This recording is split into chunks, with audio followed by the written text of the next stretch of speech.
ಬೇರೆ ಬೇರೆ ವಿಭಾಗಗಳಲ್ಲಿ ತಮ್ಮ ಅನನ್ಯ ಸೇವೆಯನ್ನು ಗೈದು ಇವತ್ತು ಅಂಥವರಿಗೆ ಬಾಬಾ ಸಾಹೇಬ್ ಅಂಬೇಡ್ಕರ್ ಅವರ ಜಯಂತಿ ಉತ್ಸವದ ಅಂಗವಾಗಿ ಪ್ರಶಸ್ತಿ ಪ್ರದಾನಗಳ ಕಾರ್ಯಕ್ರಮವನ್ನು ಹಮ್ಮಿಕೊಂಡಿದ್ದು ಬಹಳ ಶ್ಲಾಘನೀಯವಾದದ್ದು. ಹುಲ್ಲಾಗು ಬೆಟ್ಟದಡಿ ಮನೆಗೆ ಮಲ್ಲಿಗೆ ಹಾಗೂ ಕಲ್ಲಾಗೋ ಕಷ್ಟಗಳ ವಿಧಿಮಣಿಸುಡೆ ಕಲ್ಲ ಸಕ್ಕರೆಯಾಗುವ ದೀನ ದುರ್ಬಲರಿಗೆ ಎಲ್ಲರೊಳಗೊಂದಾಗುವ ಮಂಕುತಿಮ್ಮ ಅನ್ನೋ ಹಾಗೆ ಸಮಾಜದಲ್ಲಿರುವಂತಹ ಪ್ರತಿಯೊಬ್ಬರನ್ನ ಅತ್ಯಂತ ಪ್ರೀತಿಯಿಂದ ಕಂಡು ಸಮಾಜದಲ್ಲಿರುವಂತಹ ಅತ್ಯಂತ ಕಡುಬಡವರನ್ನ ಎತ್ತಿ ಹಿಡಿಯುವಂತ ಒಂದು ಕೆಲಸ ಯಾವುದರಿಂದ ಆಗ್ತದೆಪ್ಪ ಅಂತಂದ್ರೆ ಅದು ಸಂವಿಧಾನದಿಂದ ಆಗ್ತದೆ. ನಾವೆಲ್ಲರೂ ಭಾರತ ದೇಶದಲ್ಲಿರುವರು, ನಾವೆಲ್ಲರೂ ಒಂದೇ, ನಾವೆಲ್ಲರೂ ಅಣ್ಣ ತಮ್ಮಂದರ ಹಾಗೆ ಬದುಕಬೇಕು ಮತ್ತು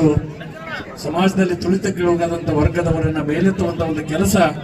ನಾವು ನೀವೆಲ್ಲರೂ ಸೇರಿ ಮಾಡಬೇಕು ಅಂತಹ ಒಂದು ಕೆಲಸವನ್ನ ಪ್ರತಿ ವರ್ಷ ಸನ್ಮಾನ್ಯ ಬಾಬಾ ಸಾಹೇಬ್ ಅಂಬೇಡ್ಕರ್ ಅವರ ಜಯಂತಿ ದಿನೋತ್ಸವದಿಂದ ನಾವು ಎಲ್ಲರಿಗೆ ಒಂದು ಜಾಗೃತಿಯನ್ನು ಗೊಳಿಸಿ ಈ ಸಂವಿಧಾನವನ್ನ ನಮ್ಮ ಪ್ರತಿ ಮನೆಗೆ ಮುಟ್ಟಿಸಿ, ಯಾಕಂದ್ರೆ ನಾವೆಲ್ಲ ಹಿಂದೂ ಅದೀವಿ, ಮುಸ್ಲಿಂ ಅದೀವಿ, ಕ್ರಿಶ್ಚಿಯನ್ ಅದೀವಿ,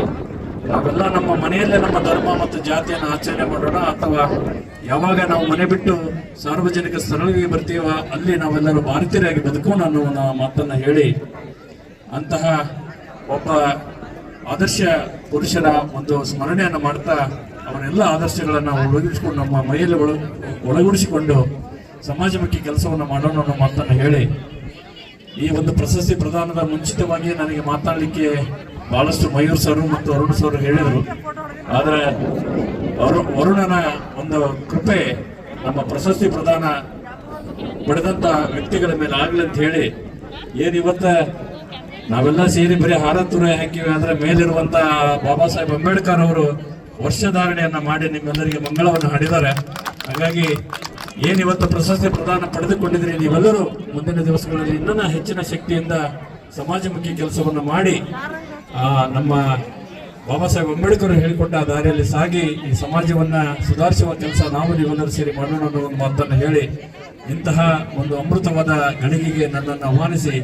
ಇದರಲ್ಲಿ ಭಾಗಿಯಾಗಲಿಕ್ಕೆ ಅವಕಾಶವನ್ನು ಮಾಡಿಕೊಟ್ಟಂತೆ ಯಾವತ್ತೂ ಈ ಕಾರ್ಯಕ್ರಮದ ಸಂಘಟಕರಿಗೂ ಮತ್ತು ನೆರೆದಿರುವಂತಹ ತಮ್ಮೆಲ್ಲರಿಗೆ ನಮಸ್ಕರಿಸಿ ನಾನು 2 ಮಾತುಗಳನ್ನು ಮುಗಿಸ್ತಾ ಇದ್ದೀನಿ. ಜೈ ಹಿಂದ್, ಜೈ ಕರ್ನಾಟಕ.